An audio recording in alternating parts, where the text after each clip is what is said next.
म्हणजे टाकाऊपासून टिकाऊ केलेलं आहे. ह्यातूनच आम्हाला मुलांना शिकवायचं. आता ह्या मी घेतलेल्या आईस्क्रीमच्या डब्या. हा आता ह्यामध्ये बघा, हा हे ह्या निळ्या रंगाचे आणि हे गुलाबी. तर मुलांच्या पुढे ते असे डबे ठेवायचे. बाबा हे डबे आहेत. हा त्यातलं वेगळा कुठला दिसतोय, वेगळा असा कुठला दिसतोय, आपण त्याला सांगायचं नाही, तुझं तू ओळख म्हणायचं. हा मग ते मूल निरीक्षण करून बघते, हे पण एकसारखं आहे, हे पण एकसारखं आहे, हे पण एकसारखं आहे, हे वेगळं दिसतं, म्हणजे त्याचं त्याला कळतं. मग त्यातला तुला वेगळा दिसलेला कुठला तू बाजूला काढ, मग ते मूल असं बाजूला काढ. त्यानंतर बाबा अशा बाटल्या. आता ह्यात तुला काय वेगळं दिसते किंवा तुला काय वेगळं जाणवते ह्या बाटल्यांमध्ये, परत ते निरीक्षण करते. ही बाटली पण एकसारखी, ही पण एकसारखी.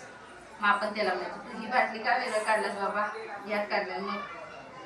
मग ते म्हणते हे जरासं वेगळं दिसते. मग तुला मग आपण त्यांना सांगायचं बघा या बाटलीचा आकार, हे टोपण, हे रंग, हे बघ सगळं सेम सेम आणि सगळं सारखं आहे.